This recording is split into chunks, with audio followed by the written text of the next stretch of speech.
안녕하세요. 김보라입니다. 대박클럽 시즌2 금요일은 여러분들의 부동산 투자 가이드가 되어드리고 있습니다. 오늘 도움 말씀 주시기 위해서요. 예스하우스의 장영남 이사, 세종국토개발의 정창래 이사 자리해 주셨습니다. 안녕하세요.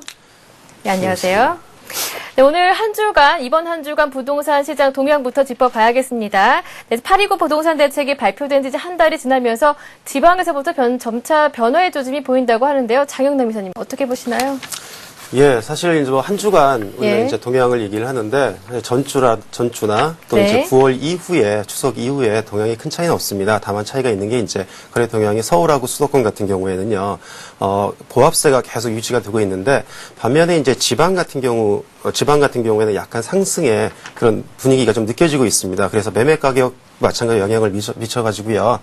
서울 같은 경우는 계속 약보합세를 계속 유지를 하고 있고요. 네. 지방 같은 경우 부산을 지역으로 해서 대표적으로 한 1% 정도 상승하는 효과가 나타나는데요. 아무래도 이 부분 같은 경우 전체적으로 이제 그 부동산의 특성이 지역적인, 국지적인 호재에 의해서 발생된 것 같습니다. 특히 이제 부산 같은 경우에는 뭐 사상구의 김해 경철철 연결이라든지 영도 같은 경우에는 기존의 주택 공급이 좀 부족했었던 부분, 그래서 지금 뉴타운 사업이 다시 재개가 되는 부분들, 그다음에 진구 같은 경우는 KTX가 지금 11월 달에 개통한다는 얘기, 이런 국지적인 호재에 의해서 전반적 영향을 받은 것 같고요.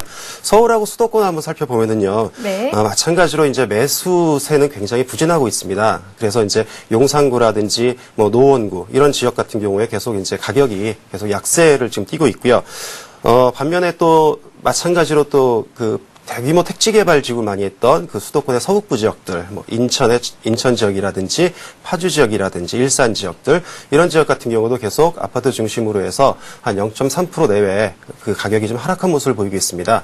네. 다만 좀 긍정적이라고 우리가 판단할 수 있는 부분은, 최근에 이제 그 부동산 정보를 제공하는 그 포털 업체에서요, 현장에 있는 공인중개사를 대상으로 해서 앞으로의 주택가격 지수가 어떻게 변할지에 대해서 한번 의견을 물어본 적이 있었는데, 그 내용을 따라 보면 여태까지 7개월 동안에 주택가격이 상승한다라는 전망이 거의 없었습니다. 네. 그러다가 최근에 주택 전망 지수가 100을 넘어서면서 앞으로 상승할 수 있다라는 그런 전조가 좀 나타나고 있다고 볼 수 있습니다. 네, 지역에서는 주택 거래도 늘고 가격도 오르고 있지만 아직까지 수도권은 조금 부진한 모습입니다. 네, 그렇다면 임대시장 동향은 어떤가요? 예, 임대시장도 마찬가지로요. 예. 계속 주택 시장에 계속 약세를 띠고 있는 반면에 임대시장은 서울부터 시작해서 수도권까지 또 지방까지도 좀 강세를 띠고 있는 모습을 나타내고 있습니다. 네. 특히 이 아파트뿐만 아니라 다세대 주택, 서민용 주거용 주택이라고 할 수 있는 다세대 주택의 상승세가 좀 눈에 띄게 좀 보일 수 있습니다. 이러한 부분은 올해 초에 2010년 초죠. 국토해양부에서 주택 종합계획을 발표를 했을 때 전세가가 전반적으로 안정화될 것이다라는 예상을 했었는데 그 예상과는 좀 벗어나고 있는 모습을 좀 보여주고 있습니다. 특히 이제 그 서민주택이 많았던 지역들 같은 경우, 용산이라든지 노원구의 그 소형 아파트들, 이런 부분 같은 경우 전세 가격이 굉장히 강세를 띠고 있고요. 반면에 또 이제 택지 개발 지구 신규 입주 물량이 많았던 인천 지역이라든지 파주, 이런 택지 개발 지구 같은 경우에도 약간의 상승하는 모습을 좀 보여주고 있습니다.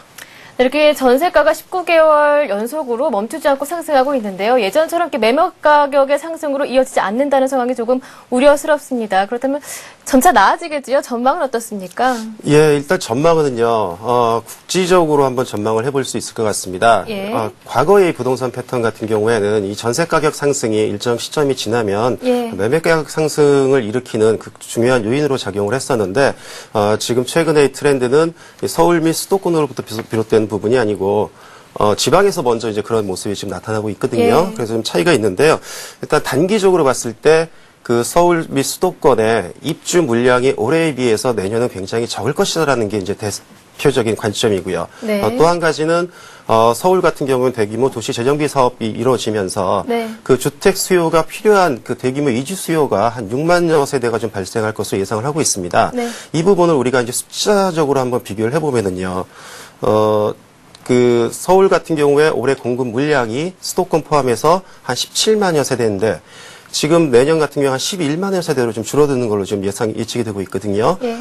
또한 서울 같은 경우에는 지금 그 이주 물량이 내년에 6만여 세대라고 하는데 그 6만여 세대가 올해 공급 물량하고 연간 공급 물량하고 거의 비슷합니다. 예. 그래서 이런 부분 때문에 아무래도 그 수요 공급의 수급 문제가 발생을 해서 전세가가 가서 계속 강세를 띠게 되면서 매매가에도 좀 영향을 미칠 것 같고요. 또 한 가지 특이한 점이 그 829 대책에서 나왔던 이 보금자리 그 사전 예약 물량이 80%에서 50%로 대폭 줄었거든요. 예. 이러한 부분들이 이제 임대 시장에 대한 기대 심리를 좀 더 낮추면서 매매 쪽으로 그 거래에 좀 더 활성화될 수 있는 그 기반 역할을 하지 않을까 생각을 하고 있습니다. 네, 입주 물량이 좀 줄어들면서 점차 시장이 회복되지 않을까 이렇게 긍정적인 전망에 힘을 실어주셨습니다. 네, 그렇다면 정창래 이사님 의견도 들어볼까요?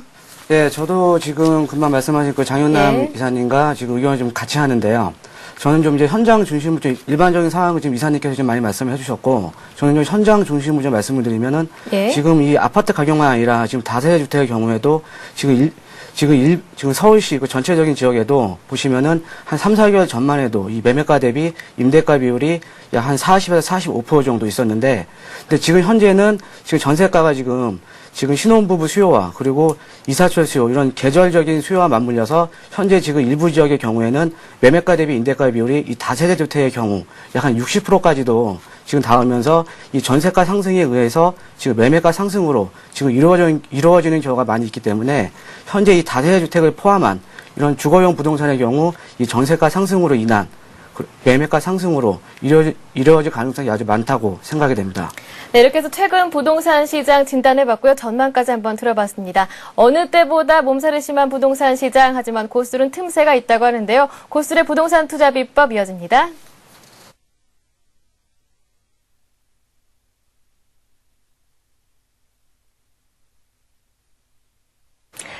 네, 고수의 부동산 투자 비법 본격적인 강의에 들어가기 앞서서요. 여러분들의 참여하실 수 있는 방법부터 고지해 드리겠습니다. 내 집 마련이나 부동산 투자 관련한 어떠한 질문도 저희에게 질문을 주실 수가 있습니다. 02-2299-4034번 열려 있으니까요. 이 번호로 전화 주시면 전문가의 친절한 상담을 무료로 받아보실 수가 있습니다. 네, 그럼 고수의 부동산 투자 비법 오늘은 장영남 이사님께서 준비를 해주셨는데요. 어떠한 전략 준비하셨나요? 예, 오늘은 그 재개발 투자 지역에서요. 예. 무허가 건축물 투자에 대해서 한번 얘기를 해보도록 하겠습니다. 네. 네, 재개발 지역의 무허가 건축물 투자 일반인들에게 조금 생소할 것 같은데요. 어떤 내용인지 자세히 짚어볼까요? 예, 일단 무허가 건축물에 대해서 예. 우리가 한번 생각을 해봐야 될 것 같습니다. 말 그대로요. 예. 허가를 받지 않은 건축물이라는 표현이거든요. 그런데 이 허가를 받지 않은 건축물 자체가 이 재개발과 관련된 사업 지역에 있었을 때는 가장 중요한 신규 아파트에 대한 분양 자격을 얻을 수 있다. 이런 부분이 이제 정의로서 좀 특징을 나타내고 있는데요. 그래서 무허가 건물 같은 경우에는 그 분양 자격과 항상 연동을 시켜가지고 생각을 하셔야 됩니다. 자, 무허가 건물 같은 경우에는요, 이 서울시 이 조례라든지 그 다음에 이 분양 자격을 규정하는 이 법률에 따르면 일단은 연도 기준으로 되어 있습니다. 그래서 1981년도 12월 31일 이전에 만들어진 주택을 기본적으로 무허가 주택이라고 정의를 하는데요. 이 무허가 주택 같은 경우에도 마찬가지로 무허가 주택이라는 증명을 할 수 있어야 됩니다. 그 부분이 네. 무허가 건물 대장이라는 부분에 나타날 수 있고요. 또 한 가지는 항공 촬영에서 나타날 수 있고요. 세 번째는 비록 항공 촬영과 대장은 없다고 하더라도 이 재산세라든지 이런 세금을 통해서 12월 31일 이전에 만들어졌다고 증명을 할 수 있어야 될 것 같습니다. 두 번째 또 하나 우리가 무허가 건물을 이 분양 자격을 얻을 수 있는 부분은 시점이 좀 다른데요. 이거는 1982년 4월 8일입니다. 그래서 1982년 4월 8일 이전에 무허가 건축물로서 단 조건이 있습니다. 주거용 주택이어야만 되는 것입니다. 그래서 연면적 85제곱미터. 연면적 85제곱미터라는 것은 대략 우리가 평형수로 따졌을 때 한 25평 전후를 생각을 하시면 되는데요. 마찬가지로 주거용 건물 중에서 연면적 85제곱미터 이하의 건물 중에서 무허가 건물 대장이라든지 또 항공사진이라든지 또 재산세라든지 이런 걸 통해서 1982년 4월 8일 이전에 만들어졌다는 걸 증명할 수 있으면 됩니다. 자, 마지막으로 이제 우리가 이 공익사업을 위한 그 취득 및 보상에 관한 법률에서 규정을 하고 있는 부분이 있습니다. 이 부분은요, 쉽게 얘기해서 1989년으로 이제 좀 많이 늦춰집니다. 예. 그래서 1989년 1월 24일 기준으로 했을 때 무허가 건축물이지만 조합에서 정관으로 무허가 건축물을 인정을 하겠다. 인정을 해서 분양 자격을 주겠다라고 했을 때 이 부분도 이제 분양 자격이 취직이 됩니다. 물론 이 1989년이라는 기점은요. 서울 같은 경우가 1989년이 기점이 되긴 하지만 부산 같은 경우에는 89년 3월 29일로 좀 시점이 좀 다릅니다. 그래서 이런 부분에 대해서 좀 유의를 하셔야 될 것 같고요. 네. 그래서 무허가 건축물 아까 말씀드린 대로 허가받지 않은 건축물이라고 생각을 하시면 되는데 이 무허가 건축물이 이 서울뿐만 아니라 전국적으로 달동 내에 오래된 집들이 많이 있습니다. 그래서 슬레이트 지붕이라든지 아니면 기와로 된 오래된 주택들이 대부분 이런 형태를 띠는데요. 이 주택이 이 건물 자체가 이 토지를 어떠한 토지 위에 올라 있느냐에 따라서 이게 사유지상 그러니까 개인 땅에 있는 무허가 건물이냐 아니면 남의 땅 중에서 특히 국가 땅이 굉장히 많거든요. 그래서 네. 국가 소유하고 있는 토지에 있는 무허가 건축물에 따라서 좀 구분이 될 수 있습니다. 그래서 우리가 사유지상의 무허가 건물, 또 국공유지상의 무허가 건물 이렇게 나눌 수가 있습니다. 네, 최소의 비용으로 최대 효과를 수익을 거두고자 하는 게 모든 투자자들의 희망일 텐데요. 이 재개발 지역의 무허가 주택 큰 돈 들이지 않고도 투자를 할 수 있다고요? 예. 아까 제가 어떠한 토지 위에 있느냐에 네. 따라서 좀 달라진다고 말씀을 드렸는데요. 기본적으로 국가 땅 위에 있다라는 얘기는요. 내가 분양 자격을 취득을 했을 때 땅을 당장 사지 않고 건물만 산다는 얘기거든요. 그렇기 때문에 일반적인 주택을 사는 것에 비해서 일단은 땅값을 먼저 지불하지 않기 때문에 일단 소액 투자로서 가능하다라는 부분이 이러한 논리에서 나오게 되는 겁니다. 네. 그리고 이제 이 무허가 주택을 투자를 하시는 분들 중에서 특히 다주택자들 같은 경우 가 굉장히 많이 계시는데요. 다주택자 같은 경우에 무허가 주택뿐만 아니라 일반 주택을 사셔서 다주택자가 되는데 무주택인 경우 같은 경우에는 무주택자 같은 경우에는 내가 재개발 지역에 투자를 했다고 하더라도 향후에 아파트를 청약을 할 수 있습니다. 그랬을 때 이 소득세법으로는 분명히 주택에는 해당되지만 이게 무허가이기 때문에 아파트 청약을 하는 데 있어서는 주택으로 간주하지 않습니다. 그래서 그 무주택자들이 주로 무허가 주택을 가지고 있다가 향후에 좋은 지역에 아파트를 청약할 수 있는 이런 장점이 있고요. 또 한 가지는 이제 무허가이기 때문에 등기가 되지 않습니다. 그래서 그 무허가 소유권을 대부분 이제 우리가 무허가 건물 확인원으로 확인을 합니다. 그래서 일반 주택을 사는 것에 비해서는 취득세는 납부를 하지만 등록세는 납부하지 않는다. 그래서 약간의 비용적인 측면에서 절감을 할 수 있는 효과가 있고요. 네. 그리고 제가 이제 개인 토지가 아니고 국가 땅을 지금 내지 않는다고 말씀을 드렸는데 물론 아예 안 내는 게 아니고요. 이 개발 사업이 진행이 돼서 관리 처분이 시점이 되면 그 땅을 사야 됩니다. 국가로부터 불화를 받는다고 표현을 하는데요. 이 국가로부터 살 때 일반적인 토지 거래처럼 대금을 계약금, 중도금, 잔금 이렇게 한꺼번에 짧은 시간에 내는 게 아니고요. 장기적으로 분할 상환을 할 수 있습니다. 기본적으로 최장 20년까지 아니면 작으면 10년 정도. 그래서 분할 상환을 할 수 있기 때문에 당장 초기 비용이 앞으로도 자금 계획에 맞춰서 굉장히 효율적으로 운영을 할 수 있다. 이런 장점이 있습니다. 네, 이렇게 소액 투자가 가능한 데다가 분할 상환도 되고 세금 혜택도 있다고 합니다. 이렇게 장점에 대해서 한번 알아봤는데요. 또 한 가지 제가 듣기로는 이렇게 무허가 주택의 재개발 사업이 진행되면 일반 주택과 마찬가지로 조합원 자격이 주어진다고 하는데요. 어떤 경우에나 다 해당이 되는 건가요? 예, 아까 말씀드렸던 이 네. 무허가 건물의 분양 대상, 그 기준연도 81년, 82년, 그다음에 89년 네. 이 기준연도만 정확하게 맞는다고 한다면 분양 자격은 당연히 주어지고요.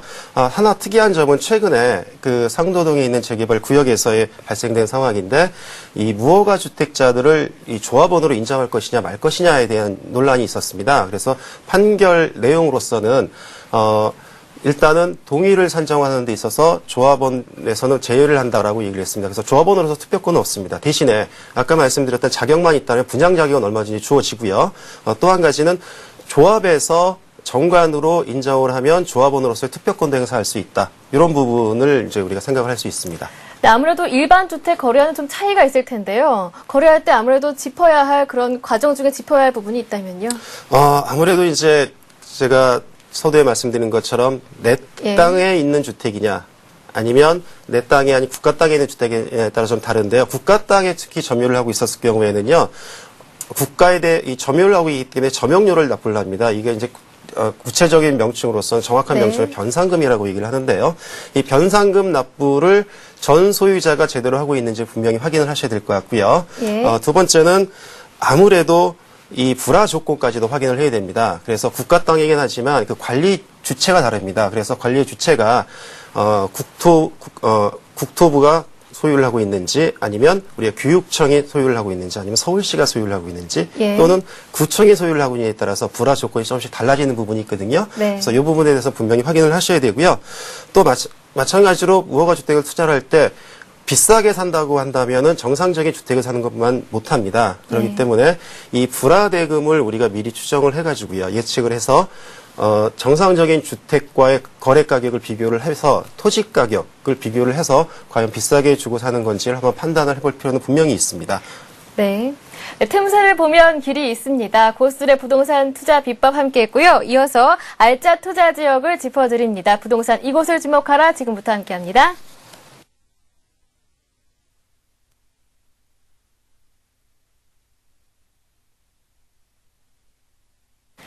네, 부동산 이곳을 주목하라. 최근 이슈가 되고 있는 지역, 투자 가치가 있는 지역을 콕콕 집어드립니다. 오늘은 정창래 이사님께서 도움 말씀 주시겠습니다. 어떤 지역인가요?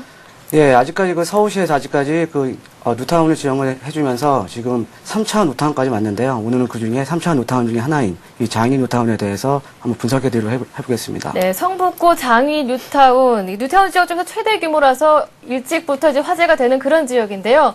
어떤 이유로 추천하셨는지 그 이유부터 살펴보겠습니다. 예, 먼저 그 추천 요인으로는 지금 뉴타운 사업지 중에 이제 가장 면적이 넓습니다. 지금 아직까지 지금 3차 뉴타운까지 왔는데 지금 면적이 넓은 거로는 지금 1차 뉴타운 중에 하나인 은평 뉴타운이 지금 제일 넓은데요.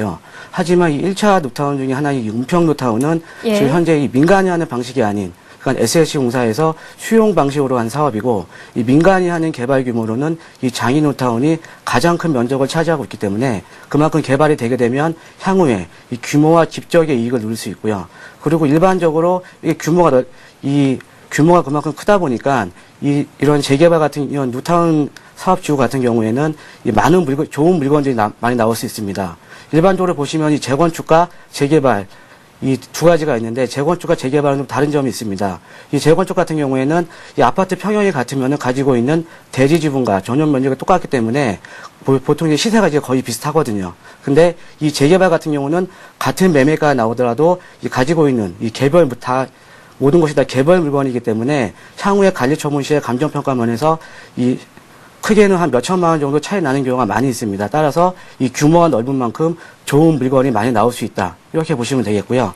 그리고 네. 다음으로는 향후 개발 시에 이제 강북 최고의 이제 주거단지로 부각이 되는데 지금 이제 장이 뉴타운을 둘러싸고 있는 이제 개발지로는 기름 뉴타운과 미아 뉴타운 그리고 미아 균형발전 촉진지구 그리고 바로 앞으로 있는 이문 희경 뉴타운 등이 있는데 그 중에서도 지금 장이 뉴타운이 가장 큰 면적을 차지하고 있기 때문에 향후에 모두 다 인접지와 함께 모두 다 개발이 되게 되면 강북 최고의 주거단지로 부각될 것으로 보이고요. 네. 그리고 이제 다음 추천 요인은 북서울 꿈의 숲이 있는데 이 북서울 꿈의 숲은 예전에 그 드림랜드 공원이 있던 거를 2009년 10월 달에 1단계 지금 개장한 상태에 있습니다. 예전에 그 1단계 개장을 하면서 주위에 그 아파트 가격이 약간 2억 정도 올랐다는 기사가 얼마 전에 난 적이 있었는데요. 이렇게 그 주변에 이 공원이 생기게 되거나, 그러니까 핀비 현상이라고 그러죠. 그러니까 주변에 이렇게 좋은 외부 효과가 생기게 되면 당연히 부동산 가격에 긍정적인 영향을 미치게 됩니다.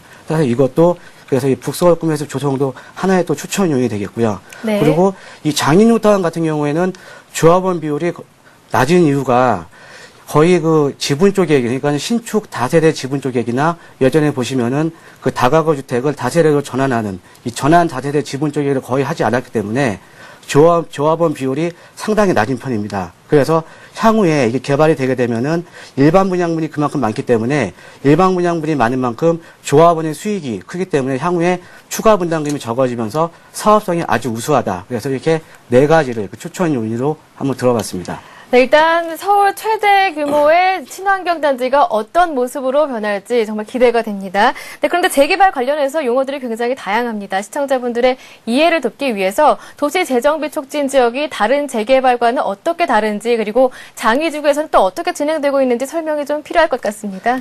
예, 그 2000년대 예. 초반까지만 해도 그 재개발 구역으로 해서 이렇게 소규모로 이제 개발이 되면서 소규모로 이제 개발이 되다 보니까는 이게 기반시설 같은 뭐 도로라든가 도로라든가 공원이나 아니면 학교 같은 이런 각종 기반 시설들이 체계적으로 들어가지 못하면서 좀 난개발이 많이 됐었는데요. 예. 지금 이제 재정비 촉진 지역들은 도시 재정비 촉진위원 특별법에 의해서 이 재정비 촉진국으로 지정되면 이렇게 좀 분산이 되어 있던 여러 이제 그 소규모 개발 단지를 한데 묶어서 체계적으로 개발이 되면서 그리고 기반시설 또한 뭐 도로라든가 공원 같은 기반시설 또한 체계적으로 들어가면서 효율적으로 이제 개발을 유도하는 방식으로 이해를 하시면 되겠고요.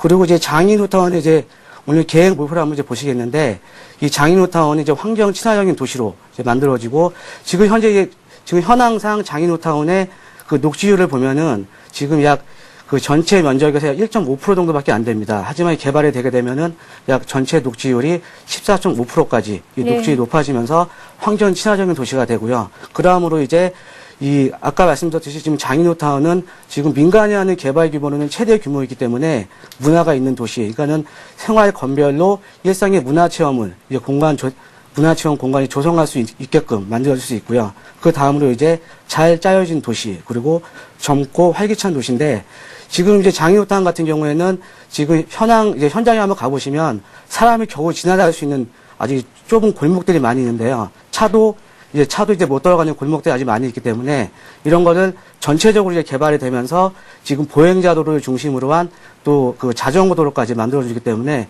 이런 식으로 개발이 된다고 보시면 되겠습니다. 네, 그런데요, 부동산 투자에서 놓치지 말아야 할 것이 바로 주변 정보인데요. 이 장이지구 둘러싸고는 어떤 호재들이 있나요? 예, 먼저 이 주변 개발 계획으로는 이제 북서울 꿈해숲이 있는데요. 이 북서울 꿈해숲은 작년 그 10월 달에 먼저 1단계 개장을 한 상태에 있습니다. 이렇게 부동산 주변에 이렇게 긍정적인 영향을 미친 아주 좋은 외부 효과가 생기게 되면은 당연히 그 주변에 이제 부동산 가격이 아주 긍정적인 영향을 미치게 되는데요.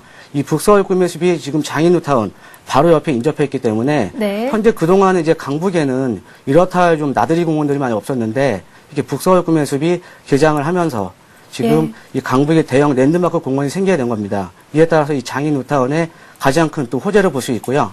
또 다음으로 보시면은 이 동북권 경전철이 있는데 이 동북권 경전철은 2018년까지 지금 개통을 예정을 하고 있고 현재 지금 사업자를 지금 선정 중에 있습니다. 현재 이 강북 지역 하면은 좀 다른 지역과 좀 비교해 봤을 때 강남과 좀 비교해 봤을 때 상대적으로 좀 교통망이 좀 낙후가 되어 있다. 이렇게 볼 수 있는데 이 동북권 경전철이 2018년에 개통이 되게 되면은 그 강남권까지 장인호타운에서 30분이면 진입이 가능하게 됩니다. 이런 분들 보시면 교통면에서 또 큰 호재를 볼 수 있고요. 예. 그래서 또 다음으로 이 장인호타운은 현재 지금 그 중랑천 바로 옆에 있기 때문에 그동안 이제 그 한강 르네상스 사업을 하면서 지금 동북권 그 한강변 주변으로 지금 이제 그 부동산 가격이 아주 많이 오른 상태에 있는데요.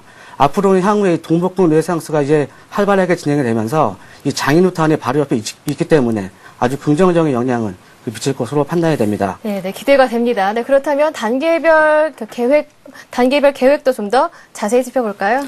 네, 그 단계별 계획을 보면은 현재 그 장인호타운 같은 경우에는 지금 단계별로 지금 모두 지금 장인 1구역부터 15구역까지 모두 15개 구역으로 지금 나누어져 있는데요. 총 개발 면적은 약 55만 평 정도를 보시면 되는데 지금 총 건립 예정 세대수는 23,800세대 정도로 지금 예상을 하고 있습니다.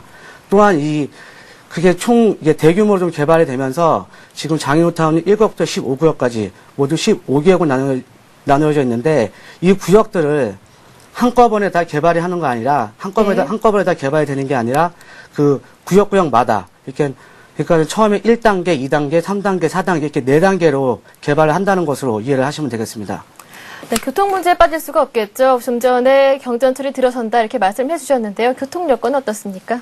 네, 교통 여건을 보시면은 지금 이제 그 장인호타운으로 지금 그 6호선이 지금 이제 개통이 되어 있고요. 그리고 또 1호선이 또 연접해서 또 지금 개통이 되고 있는데 현재는 지금 장인호타운 규모에 비해서는 교통망이 좀 많이 낙후되어 있는 편입니다. 하지만은 그 지금 장인호타운의 사업 완료 시점이 2016년에서 2017년 정도로 지금 예상을 하고 있고 아까 또 말씀드린 이 동북권 경전철이 2018년 정도로 지금 예상을 하고 있기 때문에 이 상대적으로 좀 이 교통망에 낙후되어 있지만은 이 사업 완료 시점과 맞물려서 이 동북권 경전철이 완료가 개통이 되게 되면 이 교통망이 아주 확충이 될 것으로 지금 예상을 하고 있고요. 예. 그리고 이 주변 간선도로망을 보면은 지금 뭐 내부순환도로 그리고 북부 간선도로 그리고 그 동부 간선도로 등이 이제 주변 간선도로망도 이용하기가 아주 편리한 입지에 자리하고 있습니다.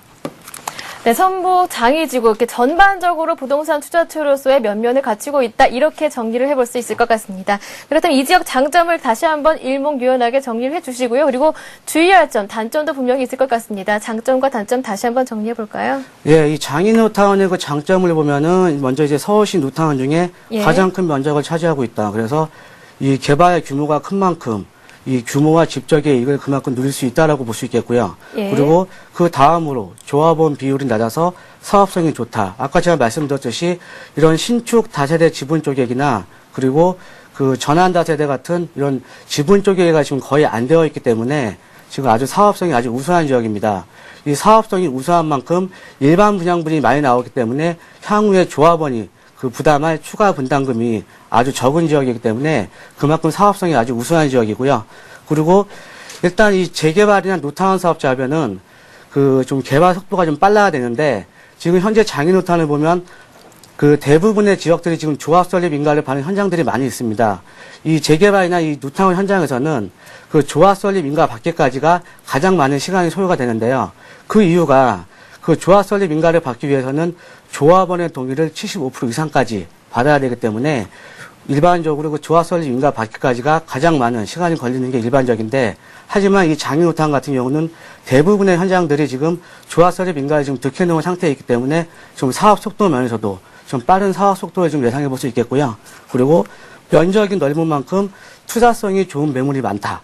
이렇게부터 볼 수 있겠는데 아까 제가 서두에 말씀드렸듯이 이렇게 면적이 넓은 만큼 좋은 매물들이 그러니까 아까 지금 장은남 이사님께서 말씀하셨던 네. 무허가 주택이나 그리고 일반적인 매물이 아닌 뭐 도로 지분 같은 이런 좋은 매물들이 나올 수 있는 가능성이 많이 있기 때문에 이것 또한 이제 장점으로 뽑히고요. 그리고 이 장인뉴타운 같은 경우는 워낙 사업성이 좋기 때문에 대부분의 구역들이 지금 1군 지금 건설사로 지금 시공사가 확정이 되어 있는데요.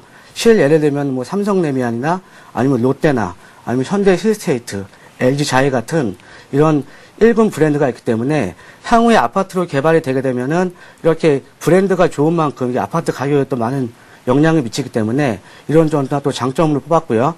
또 단점을 보면은 이제 다른 지역과 비교해서 상대적으로 좀 낙후된 교통망을 이제 들 수 있겠는데 이 같은 경우에는 지금 아까 제가 말씀드렸듯이 동북권 견전철이 같이 개통이 되면서 좀 어느 정도 좀 보완을 할 수 있을 걸로 생각이 되고요. 그리고 개발 속도에 따른 투자의 수익률 하락에 대한 가능성 이것도 현재 대부분의 형제들이 지금 조합 설립 인가를 받았기 때문에 지금 사업 속도 면에서는 아주 빠를 것으로 지금 예상이 됩니다. 네, 종합적으로 정리를 해본다면요.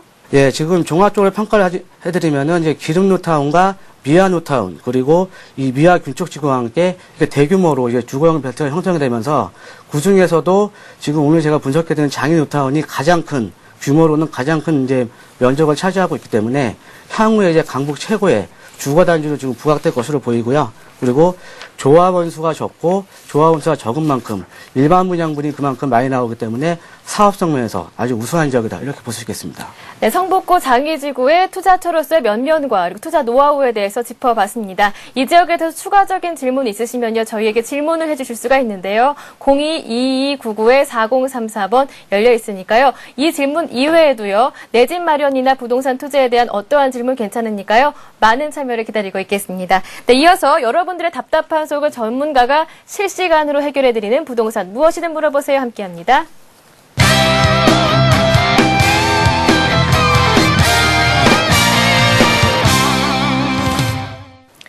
네, 부동산 무엇이든 물어보세요. 02-2299-4034번으로 여러분들의 참여를 기다리고 있겠습니다. 그렇다면 첫 번째 전화 받아보도록 하겠습니다. 안녕하세요. 네. 예, 안녕하세요. 네, 안녕하세요. 예, 예스하우스의 장영란 이사님께 연결해 드릴 테니까요. 네. 궁금하신 점 뭐든지 물어보세요. 네. 예, 고맙습니다. 네.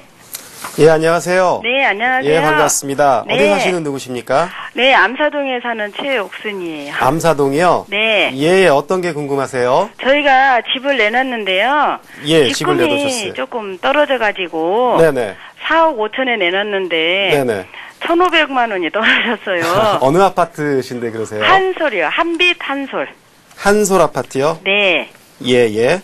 그래서 네. 이거를 지금 1,500만 원 떨어졌어도 매매를 하고 네. 다른 데로 가야 할지 그냥 좀 더 기다렸다가 네네. 4억 5천에 받아야 할지 네네. 그리고 저희가 부채는 없고요. 네네. 현찰로 한 6천 정도 있어요. 현금으로요? 네, 그러면 이제 이거 팔고 네. 어느 쪽으로 가야 할지 좀 네. 그것이 궁금해서요. 어느 쪽으로 가야 할지요? 네. 그러면은, 만약에 아파트를 파신다면, 네. 아파트를 파신다면 지금 아파트 한 채밖에 없으시는 거죠? 네. 그러면은 또 주거도 필요하시겠네요? 네. 주거까지 또 생각을 하셔야 되네요? 네. 자, 그러면 한솔 아파트, 지금 네. 세대수가 몇 세대죠? 202세대요. 202세대죠? 네. 자, 그러면 제가 짧게 좀 답을 드리겠습니다. 네. 지금 한솔 아파트는 제가 보니까 아마 명일동역에 좀 가까운 아파트로 네. 알고 있습니다. 네, 8분 거리예요. 그렇죠. 네. 역세권 아파트인데 네. 이 한솔 아파트가 단점이 일단 세대수가 작고요. 네. 그다음에 제가 알기로는 지은 지가 한 10년 가까이 됐거든요. 네, 8년 됐어요. 예. 네. 그런데 그 주변의 아파트 시장을 한번 살펴보면은요. 네. 주변에 이제 그 등촌동이라든지 고덕동 쪽에 네. 그 아파트 재건축을 하지 않습니까? 네. 아파트 재건축을 지금 진행을 하고 있는데 네. 향후에 재건축이 진행이 자꾸 되면 네. 이 한솔 아파트 주변 지역이 네. 지금도 뭐 롯데캐슬 퍼스트도 있지만 네. 그 굉장히 대단지의 아파트, 새로운 아파트들만 들어서요. 네. 그래서 그 아파트들이 이 지역의 그 가격을 선도하는 랜드마크 역할을 할 수밖에 없습니다. 네. 그런데 이 한솔 아파트는 연수도 어중간하고 해서요. 네. 그 재건축에 대한 일단 기대 심리도 지금 반영이 될 수가 없는 거고요. 네. 그 다음에 단지도 작고 그 위치적인 특성이 전철역에서 약간 도보로 아까 말씀하신 대로 8분 정도의 특징만 있다라고 하는데 네. 단지가 작은 거를 커버할 수 있는 것들이 메리트가 거의 없습니다. 네. 예를 들자고 한다면 암사동이나 네. 그 아래쪽 천호동 같은 경우에도 마찬가지로 한강 쪽에 가까이 있는 지역 같은 경우에는 한강이 보인다라는 네. 이런 장점조차가 있어야 되는데 네. 그런 게 없기 때문에 네. 제가 보기에는 네. 앞으로 그 향후에 공급될 아파트들하고 경쟁력을 했을 때 절대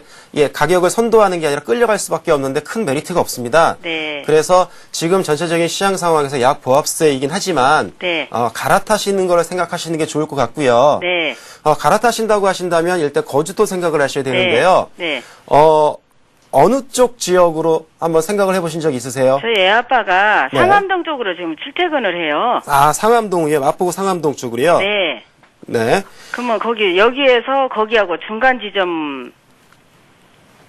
중간 지점이에요. 네. 자, 그러면 네. 한번 정리를 해볼게요. 만약에 아파트를 판 것과 팔지 않는 것을 제가 한번 먼저 말씀을 드릴게요. 네. 아파트를 팔지 않고서 네. 순수하게 그 돈으로 이제 우리가 거주할 수 있는 아파트를 사신다라고 얘기를 했을 때 네. 그러면 일단은 대략적으로 융자가 없는 상태에서는 약 네. 4억 내외라고 보여지는데 네. 4억 내외로서는 아쉽게도요. 네. 어차피 직장을 다니시니까 직장 주변에 얻으셔야 되는데 네. 그러면 직장 주변에서 그래도 입지가 괜찮은 월드컵 단지 같은 경우에는 전혀 가격이 안 맞으니까 네. 선택하실 수가 없고요. 네. 그러면 이 마포 쪽으로 더 내려와야 되거든요. 아래쪽으로요. 네. 아래쪽으로 내려와야 되는데 그쪽에는 큰 평형을 좀 얻기가 힘드실 거예요. 네.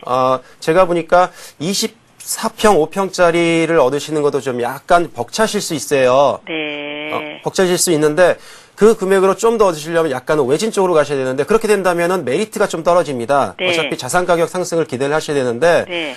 그게 좀 어렵기 때문에 그 부분에 대해서는 아마 추가적으로 구체적으로 한번 상담을 좀 깊게 좀 나눌 필요가 있고요. 네. 그다음에 그렇지 않다라고 구한다고 했을 때 네. 그게 모자르면 지금 네. 현금 보유금까지 합쳐야 된다라는 결론이 네. 밖에 나오지 않고요. 네. 그다음에 이제 현금 보유분을 나중에 다른 쪽으로 투자를 한다고 했을 때는 네. 지금 현금 보유분이 작기 때문에 네. 제가 봤을 때는 요즘에 트렌드에 맞추는 임대형 수익형 상품 중에서 이제 소형 오피스텔밖에 지금 투자가 좀 어려울 것 같은데요. 네. 소형 오피스텔이라고 하더라도 일단은 공실률이라든지 네. 또 회전율 네. 또 향후에 이 가치 상승을 봤을 때 네. 이 수도권 지역으로 가시는 거 좀 권유를 해드리지 않고요. 네. 이 서울 지역 중에서 지금 현재 우리가 그 직장인 수요들이 많은 곳들, 네. 그리고 새로 그 산업단지로 개발되는 네. 예를 들어서 뭐 구로동의 그 가산 디지털밸리라든지 네. 이런 쪽으로서는 투자 금액이 겨우 좀 맞을 것 같아요. 그래서 그렇게 생각을 하셔야 될 것 같습니다. 그렇지 않고요. 네. 빌라를 하면은 어떨까 해서요. 다세대 주택으로요? 빌라요. 거주용으로요? 네, 거주용으로 그거 하나 하고 네. 한 채는 저기로 월세로 안 될까요? 이 돈 가지면은? 그러면은 그 이제 투자 금액을 나눠야 된다는 얘기거든요. 네. 자, 그러면 아까 이제 예를 들어서 아파트를 매매를 했을 때 하고 네. 그다음에 지금 현금 보유분을 합쳤을 때 네. 최대 가용 자금이 제가 보니까 5억 이내인 것 같습니다. 네. 5억 이내라고 하면 네. 자, 아까 상암동 주변 지역의 다세대 주택 중에서 네. 지금 현재 어느 정도 평형의 아파트를 거주를 하시기 때문에 그 정도 수준의 다세대 주택으로 옮겨가셔야 되는데요. 네. 그렇게 됐을 때는 매매 금액 자체가 네. 제가 판단했을 때는 우리가 유망 지역이라고 할 수 있는 곳들은 대부분 3억 중반을 왔다 갔다 할 겁니다. 그러니까 그 금액 자체가 네. 그 금액 자체가 유망 지역일 경우에요. 네. 근데 유망 지역이 아닐 경우에는 2억대로 많이 내려오겠죠. 네. 이런 부분에 있어서는 아파트를 팔고 갈아타시는 거기 때문에 유망 지역으로 가는 게 맞습니다. 네. 일단은 그렇게 생각을 하셔야 되는데 그러면 유망 지역으로 갔을 때 다세대 주택 가격과 네. 그다음에 비유망 지역의 네. 가격이 많은 아파트와 어떤 게 나을 것인지를 한번 생각을 하셔야 돼요. 유망주가 낫겠죠.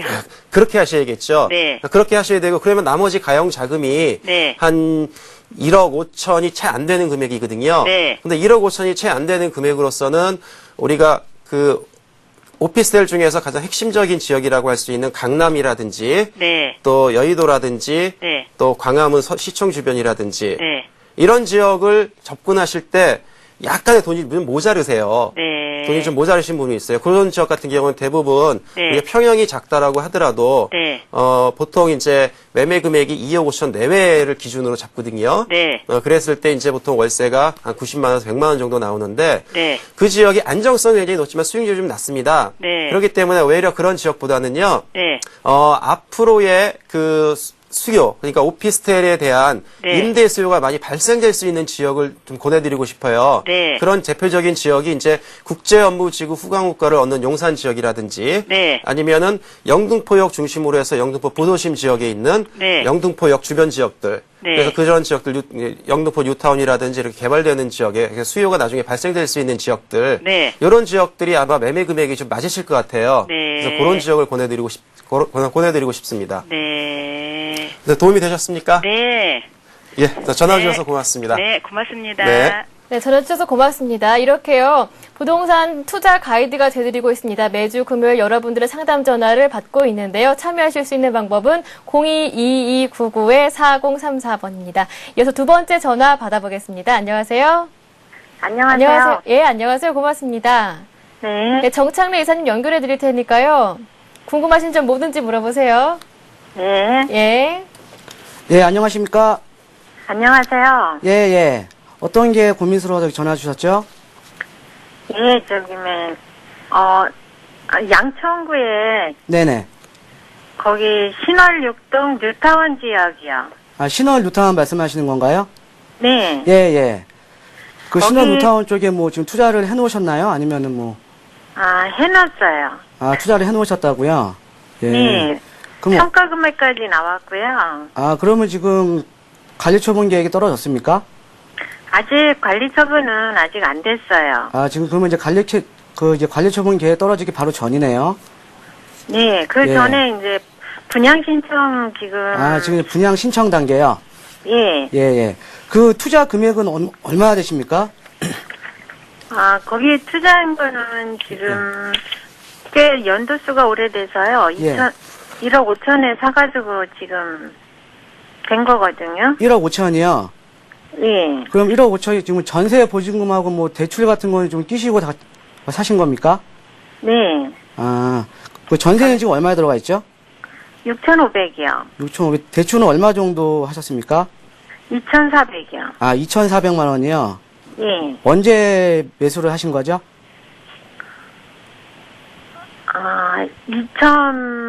2005년이요. 아, 2005년도요.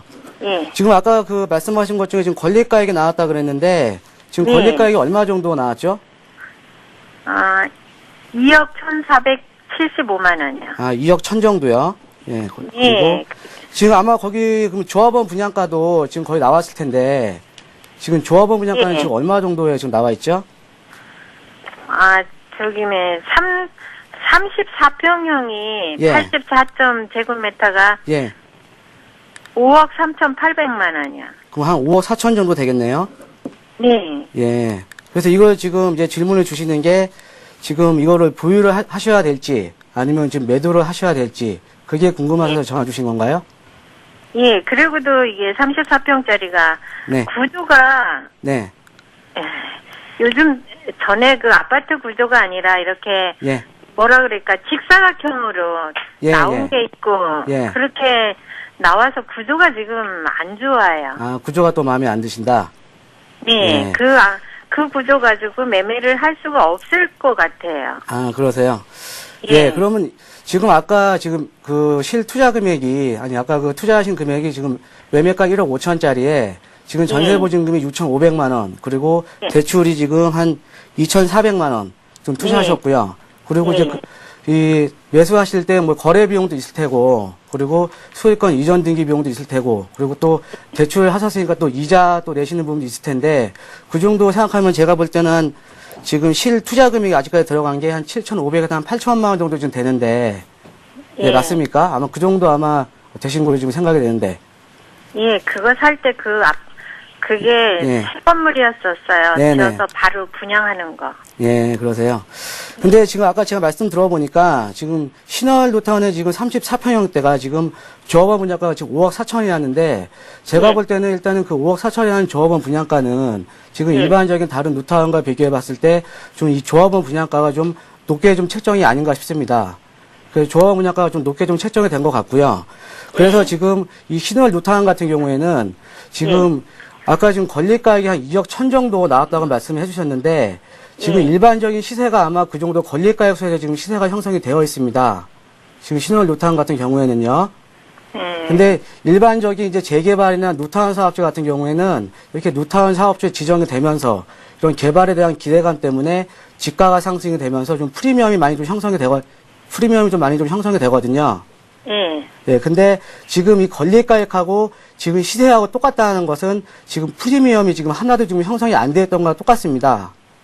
예. 예, 그리고 이 지금 조합원 분양가가 지금 한 5억 4천 정도 되는데 이 신월 노타운 같은 경우에는 만약에 지금 이 조합원 분양가를 지금 추가 분담금을 약 3억 정도 이상 더 납부하시고 만약에 보유를 하셔도 이 신월 노타운 같은 경우에는 아파트 가격이 오르는 지역이 아니라 그러니까 제가 예를 들면은 한남 노타운이나 그러니까 성수동 같이 이 한남 노타운 같은 경우는 지금 지분당 뭐 좋은 데는 평당 6천 정도 가거든요. 그래서 지금 사람들이 투자하는 이유는 그 한남 노타운 같은 경우에는 지금 투자를 하더라도 그 지역이 향후에 아파트 가격이 오르는 지역인데 근데 지금 신월 노타운 같은 경우는 향후에 그 아파트 가격 상승이 아주 제한적입니다. 예, 그래서 좀 매도를 하시는 게 지금 좋을 듯 싶고요. 그러면 이거 분양받아도 더 올라갈 수는 없다는 얘기네요? 예, 그렇죠. 그러니까 이 신월동 자체가 이렇게 지금 수요가 많은 지역이 아니기 때문에 지금 아마 그 일반 분양가가 아마 그렇게 이 조합원 분양가가 많이 차이가 안 날 거예요. 그쪽 같은 경우에는. 예, 그런 것 같아요. 예, 그러니까 차이가 안 나기 때문에 그만큼 향후에 아파트 가격이 오르는데 아주 제한적입니다. 예, 그렇기 때문에 좀 매도를 하는 게 좀 바람직하고요. 또 매도를 하시게 되면은 그 투자 금액으로 요즘에 보시면 이거 한강변 수변지구 쪽으로 지금 투자 좀 많이 하시는데 그런 쪽에 좀 소액으로 좀 투자를 좀 해놓으시는 게 좀 좋을 듯 싶습니다. 한강변이요? 예. 한강변이면 어디? 한강변 보시면은 그쪽 신월동에 좀 가까운 지역은 뭐 양평동 지역이 있고요. 양천동이요? 예, 그 영등포구 양평동 지역하고 뭐 마포구 합정동이나. 양평동. 예, 예. 그쪽 쪽으로 한번 양평동. 투자를 한번 해보시는 것도 괜찮을 듯 싶습니다. 예. 예. 예, 도움 많이 되셨습니까? 네, 감사합니다. 예, 예, 고맙습니다. 네, 수고하셨습니다. 네, 고맙습니다. 상담 내용 잘 참고하셔서 현명한 투자하시길 바라겠습니다. 대박클럽 이렇게 항상 여러분들께 열려 있으니까요. 많은 참여를 기다리고 있겠습니다. 이어서 세 번째 전화 받아보겠습니다. 안녕하세요. 예, 안녕하세요. 예, 안녕하세요. 전화 주셔서 고맙습니다. 예. 네, 정창남 이사께 연결해 드릴 테니까요. 뭐든지 궁금하신 점 질문 한번 해보시기 바랍니다. 예. 예, 간단하게 부탁드리겠습니다. 예. 아, 저기요. 여보세요? 여보세요? 예, 안녕하세요. 반갑습니다. 장영남입니다. 예. 예, 어디 사시는 누구십니까? 저기 강서구에 사는 고혜숙인데요. 아, 고혜숙 시청자님 되시군요. 예. 어떤 점이 궁금하세요? 지금요, 저기 인천의 서구 불로동에요. 예. 기룬 아파트라고 24평짜리를 네. 사는 지가 한 10년 넘은 게 있거든요. 네네. 그거 한 개 하고 신월 7동에 네네. 국가수 옆에 빌라가 하나 있어요. 네네네. 근데 이거를 2008년 한 10월경에 이렇게 늦게 샀어요. 네네. 근데 이게 지금 이거를 두 개 다 팔고 어떻게 네네. 해야 되는지 예. 그냥 가지고 있어도 되는 건지 그래서 아, 그렇군요. 예. 제가 짧게 일단 결론을 먼저 말씀을 드리겠습니다. 네. 결론을 말씀을 드리면은요, 제가 그 불로동의 기른 아파트를 잘 알고 있어요. 마찬가지로 네. 신월동도 잘 알고 있는데요. 예. 두 개 다 파시는 게 좋습니다. 아. 예, 두 개 다 파시는 게 좋은데요. 예. 물론 이제 두 채를 가지고 계셨기 때문에 양도세를 생각을 해야 되지 않겠습니까? 예. 그래서 이제 양도세를 한번 판단을 하셔가지고 저기 매매를 하셔야 되는데, 예. 자, 불로동 같은 게 제가 알기로는 그 검단 신도시 내에 위치 있지만 지금 그 검단 신도시하고 별개로 예전에 한 90년 후반대에 아마 개발된 지역으로 알고 있거든요. 예, 좀 떨어져 있죠. 검단하고는. 그렇죠. 지금 매매 금액이 얼마 정도 지금 시장 가격 알아보셨습니까? 전번에 뭐 한참 오를 때 뭐 1억 7천까지 올라갔었는데요. 네네. 한 4천에 계약하자고 했는데 네네. 작년쯤에 그런데 제가 그냥 혹시나 더 오릴라 싶어서 그냥 놔뒀어요. 네네. 근데 아마 잘 받아야 뭐 3천이나 뭐 2천이나 그 정도 안 되겠어요? 사셨을 때 가격이 아마 지금 말씀하신 금액의 한 절반 정도밖에 안 됐을 것 네, 같은데요. 그렇죠. 그때 예 맞아요. 그렇죠. 예. 자, 그러면 이제 일단 양도 차익을 한번 생각을 하셔야 될 것 같고요. 예. 불로동 같은 경우에 검단 신도시 위치이기 때문에요. 예. 검단 신도시가 어떻게 되느냐에 따라서 굉장히 영향을 많이 받아요. 네. 그런데 지금 가격이 지금 2배 이상 뛰었거든요. 네. 2배 이상 사셨을 때보다 2배 이상 뛰었을 겁니다. 예. 그래서 가격은 실제로 검단 신도시가 진행이 잘 된다면 더 영향을 받아야 되는데 영향을 못 받고 있어요. 왜 그러냐면 검단 신도시 자체도 예. 지금 사업이 제대로 가느냐 마느냐를 계속 얘기를 하고 있거든요. 네. 일단은 지금 한 검단 신도시가 옆에 한강 신도시 또 위쪽으로 청라지구 그래서 그쪽 지역이 수요에 비해서 공급이 굉장히 많다라는 게 일단은 전문가들이 공통적으로 지적하는 부분인데요. 예. 더군다나 검단 신도시 같은 경우에는 지금 LH공사 문제와 지금 맞물려 가지고요. 네. 사업이 제대로 될 수 있을지가 굉장히 지금 우려스러운 부분이 있습니다. 그리고 또 한 가지는요. 예. 이 교통 문제에 있어서도 지금 그 인천 지하철 뭐 1호선이 검단 신도시까지 연결한다는 얘기가 있고 예. 그다음에 두 번째로는 한강 신도시에서 오는 그런 이제 그 경전철, 그러니까 중전철로 지금 바뀌었는데요. 그 부분하고 그다음에 예. 지하철 9호선 연장을 끌어들이겠다는 부분이 있는데 그 부분이 아직까지 불확실해요. 예. 그리고 지금 원래 정상적으로 보면은 2010년도에 검단 신도시에 분양을 했었어야 되는데 분양을 못 하고 있거든요. 지금 시장 상황이 이러니까. 그래서 빨라야 2012년 말로 지금 예상하고 있습니다. 그래서 앞으로 2, 3년 내에는 지금 말씀하신 그 불로동의 그 기론 아파트가 좋아질 거라고 보이진 않고요. 그래서 매도하시는 게 맞는다고 지금 저는 판단하고 있고 두 번째 신월동 같은 경우에도요. 예. 지금 옆에 신월신정 뉴타운이 개발이 되고 있긴 하지만 실제 예. 그 지역의 가격이 굉장히 약세입니다. 그런데 지금 보유가격 주택도 개발 지역은 전혀 관계 없거든요. 그래서 없어요. 매도를 하시는 게 옳다라고 생각을 하십니다. 생각하고 있습니다. 제가 그렇게까지만 말씀을 드리고 정리를 해드리겠습니다. 예, 고맙습니다. 제가 좀 전에 성함을 잘못 말씀드렸습니다. 장윤래 이사님. 예. 오늘 전화 상담은 이렇게 마쳐야 될 것 같습니다. 오늘 미처 연결되지 못한 분들은요. 제가 강의 끝나고 나서라도 방송 끝나서라도 저희에게 연결을 해줄 수가 있는데요. 참여하실 수 있는 방법은 간단합니다. 02-2299-4034번 연결해드리도록 하겠습니다. 네, 오늘 수고 많으셨습니다. 네, 대박클럽 시즌2 매주 금요일은 이렇게 여러분들의 부동산 투자 가이드가 되드리고요. 기존 그대로 월요일부터 목요일까지는 부동산 주식 투자 비법과 종목 상담 함께 하니까요. 이 점 착오 없으시길 바랍니다. 참여하실 수 있는 방법이 조금 다른데요. 부동산은 02-2299-4034번이고요. 주식 상담은 013-3366-0110번입니다. 이 점 착오 없으시길 바라겠습니다. 저희 오늘 준비한 내용은 여기까지입니다. 주말 즐겁게 보내시기 바랍니다. 고맙습니다.